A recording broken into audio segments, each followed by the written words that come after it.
Ancient ഹിസ്റ്ററിയിൽ stone age എന്ന് പറഞ്ഞിട്ടുള്ള ടോപ്പിക്കാണ് ഇപ്പോൾ ഞാനിവിടെ ജസ്റ്റ് എടുക്കാൻ വേണ്ടി പോകുന്നത്. ഓക്കെ, സ്റ്റോൺ ഏജ് ടോട്ടൽ 4ആയിട്ട് നമുക്ക് ഡിവൈഡ് ചെയ്യാം. ബട്ട് ബിഫോർ ദാറ്റ് കുറച്ച് കോൺസെപ്റ്റ് ഞാൻ പറഞ്ഞുതരാം, എന്നിട്ട് നമുക്ക് സ്റ്റോൺ ഏജിലേക്ക് ആക്ച്വലി പോവാം.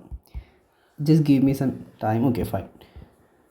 സ്റ്റോൺ ഏജ് ആക്ച്വലി നമുക്ക് 4ആയിട്ട് ഡിവൈഡ് ചെയ്യാം.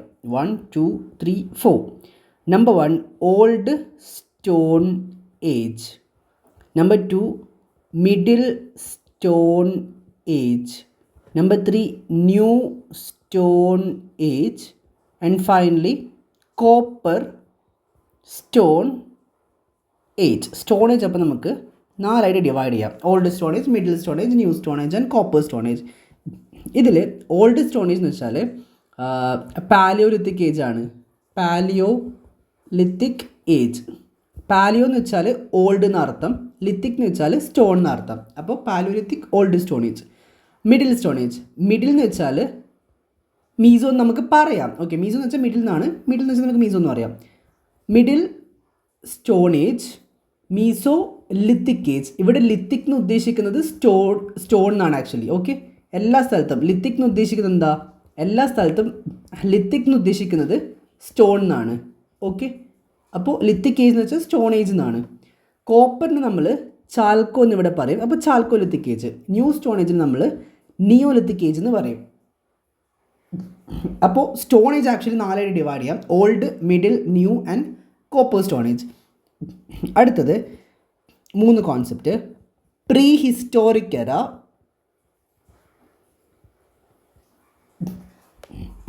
പ്രോട്ടോ ഹിസ്റ്റോറിക് എറ, ഫൈനലി ഹിസ്റ്റോറിക് എറ. പ്രീ ഹിസ്റ്റോറിക് എറ എന്ന് വെച്ചാൽ റിട്ടൺ എവിഡൻസ് ഒന്നുമില്ല, നോ റിട്ടൺ എവിഡൻസ്. അന്ന് കാലത്തെ ആൾക്കാർ അവരുടെ പാസ്റ്റ് എവിടെയും ഇൻസ്ക്രിപ്ഷൻസ് ആയിട്ടോ മാനുസ്ക്രിപ്റ്റ് ആയിട്ടോ എഴുതി വെച്ചിട്ടില്ല. അങ്ങനെയുള്ളത് നമ്മൾ പ്രീ ഹിസ്റ്റോറിക് എറ എന്ന് പറയും. സോ റീഡിങ്ങും പോസിബിൾ അല്ലല്ലോ, എഴുതാത്ത കാര്യം വായിക്കാൻ പറ്റില്ലല്ലോ. Reading is not possible. ഈ paleolithic age, mesolithic age, neolithic age, chalcolithic age, paleo, meso, neo, chalco, ഇതൊക്കെ വരുന്നത് പ്രീ ഹിസ്റ്റോറിക് പാർട്ടിലാണ്. എന്ന് വെച്ചാൽ റിട്ടേൺ എവിഡൻസ് ഇല്ല, റീഡിങ് പോസിബിൾ അല്ല. കിട്ടിയിട്ടുള്ള സ്കെലിട്ടൺ, ബോൺ പാർട്ട്, ഇതൊക്കെ വെച്ച് നോക്കി നമ്മുടെ പാസ്റ്റ് ഇതായിരിക്കും എന്ന് ഉള്ളൊരു അസംഷനാണ് പ്രീ ഹിസ്റ്റോറിക് എറ എന്ന് പറയുന്നത്. പ്രോട്ടോ ഹിസ്റ്റോറിക് എറ എന്ന് വെച്ചാൽ written evidence is there. Written evidence is there. Written evidence ഉണ്ട്, but reading is not possible. Reading is not possible. അതെന്താ റീഡിങ് പോസിബിൾ അല്ലാത്തത്? അവർ എഴുതി വെച്ചിട്ടുണ്ട് പാസ്റ്റ്, പക്ഷെ അത് അവർ പല പെയിൻറ്റിങ്സിലായിട്ടും പല ലെറ്റേഴ്സിലൊക്കെ ആയിട്ട് എഴുതി വെച്ചിട്ടുണ്ട്. പക്ഷെ അത് ഡീകോഡ് ചെയ്ത് ഡെസിഫർ ചെയ്ത് എടുക്കാൻ വേണ്ടിയിട്ട് ഇന്നത്തെ കാലത്ത് ഒരു മനുഷ്യനും പറ്റില്ല. മേ ബി അവരെന്തെങ്കിലും ചിത്രങ്ങളിലൂടെ ആയിരിക്കും അവരുടെ പാസ്റ്റ് പറഞ്ഞിട്ടുണ്ടാവുക, അല്ലെങ്കിൽ അവരേതെങ്കിലും ലാംഗ്വേജിൽ എഴുതി വെച്ചിട്ടുണ്ടാവാം. പക്ഷേ അത് ഏത് ലാംഗ്വേജ് അത് ഡീകോഡ് ചെയ്ത് ഡെസിഫർ ചെയ്ത് എടുക്കാൻ നമുക്ക് പറ്റില്ല. ഫോർ എക്സാമ്പിൾ, ഒരു മദിക എന്ന് പറഞ്ഞൊരു ലാംഗ്വേജ് ഉണ്ട്. അത് കറണ്ട് അഫെയർസിൽ കഴിഞ്ഞ വർഷം ഞാൻ വായിച്ചായിരുന്നു. അത് അറിയാവുന്ന വളരെ കുറച്ച് ആൾക്കാർ, എണ്ണാൻ പറ്റുന്നത്ര ആൾക്കാർ മാത്രമേ ഇന്ന് ആക്ച്വലി ഇവിടെ ഉള്ളൂ. സോ അവരുടെ കാലം കഴിഞ്ഞാൽ പിന്നെ ഈ ലാംഗ്വേജിനെ കുറിച്ച് അറിവുകൾ ആരും ഉണ്ടാവില്ലല്ലോ. അതേപോലെ പണ്ട് കാലത്ത് ഏതൊക്കെ ലാംഗ്വേജ് ഉണ്ടായിട്ടുണ്ടാവാം, അതിനെക്കുറിച്ച് ഇന്നത്തെ ആൾക്കാർക്ക് ഐഡിയ ഇല്ലാത്തതുകൊണ്ട് ഡെസിഫർ ചെയ്ത് ഡീകോഡ് ചെയ്തെടുക്കാൻ പറ്റില്ല.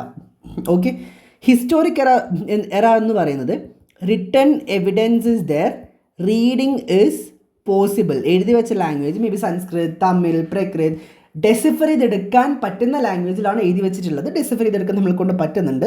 എക്സാക്ട്ലി അങ്ങനെയുള്ള കാര്യങ്ങൾ ഹിസ്റ്റോറിക് എറ എന്ന് പറയുന്നത്. സോ നമ്മുടെ പാസ്റ്റ് ഇതാണ് എന്ന് നമുക്ക് പറയാൻ പറ്റുന്ന ആകെ ഹിസ്റ്റോറിക് എറയുടേത് മാത്രമാണ്. കാരണം അവിടെ റിട്ടൺ എവിഡൻസ് ഉണ്ട്, റീഡിങ്ങും പോസിബിളാണ്. പ്രീ ഹിസ്റ്റോറിക് എറ, പ്രോട്ടോ ഹിസ്റ്റോറിക് എറ എന്ന് പറഞ്ഞ് നോക്കി ഇതായിരിക്കാം പാസ്റ്റ്. എക്സാക്ട്ലി അറിയില്ല, ഇതായിരിക്കാം. ആ ഒരു അസംഷനാണ് പ്രീ ഹിസ്റ്റോറിക് എറ ആൻഡ് പ്രോട്ടോ ഹിസ്റ്റോറിക് എറ. പ്രീ ഹിസ്റ്റോറിക് എറ എന്ന് വെച്ചാൽ മേ ബി ഇതാവാം, റിട്ടൺ എവിഡൻസ് ഇല്ല, റീഡിങ് എവിഡൻസ് ഇല്ല. പ്രോട്ടോ എന്ന് വെച്ചാൽ റിട്ടൺ എവിഡൻസ് ഉണ്ട്, പക്ഷേ റീഡിങ് പോസിബിൾ അല്ല, മേ ബി ഇതായിരിക്കാം, അത്രയേ ഉള്ളൂ. ഹിസ്റ്റോറിക് എറ എന്ന് പറയുന്നതാണ് പ്രോപ്പറായിട്ടുള്ള ഒരു എവിഡൻസ് എന്ന് പറയുന്നത്. സോ ഞാൻ താഴെ ഡിസ്ക്രിപ്ഷൻ ബോക്സിൽ വാട്സപ്പ് ഗ്രൂപ്പിന് ലിങ്ക് കൊടുക്കാം. ഇൻട്രസ്റ്റ് ഉള്ള ആൾക്കാർ ജോയിൻ ചെയ്യുക. അതിൽ നമ്മളിതിൻ്റെ മുമ്പോട്ട് എടുക്കുന്ന ഇങ്ങനെയുള്ള ടോപ്പിക്സിൻ്റെയൊക്കെ കൂടുതൽ ഇൻഫർമേഷൻസും ബാക്കി കാര്യങ്ങളും ക്യൂസ് അങ്ങനെ എന്തെങ്കിലുമൊക്കെ പ്രൊവൈഡ് ചെയ്യുന്നുണ്ട്. സോ ഇൻട്രസ്റ്റ് ഉള്ള ആൾക്കാർക്ക് അവിടെ ജോയിൻ ചെയ്യാവുന്നതാണ്. ഓക്കെ, പിന്നെ ഞാനൊരു കുഞ്ഞു പാർട്ടായിട്ട് ഇങ്ങനെയുള്ള ടോപ്പിക്സ് അപ്ലോഡ് ചെയ്യാം. നിങ്ങൾക്ക് ഏതെങ്കിലും ടോപ്പിക്സ് ഇതേപോലെ എടുക്കണം എന്ന് ആഗ്രഹം ഉണ്ടെന്നാണെങ്കിൽ കമൻറ്റ് സെക്ഷനിൽ ലെറ്റ് മീ നോ. ഞാൻ അത് ബേസ് ചെയ്ത് എടുക്കുന്നതായിരിക്കും. Okay, thank you so much and thanks a lot.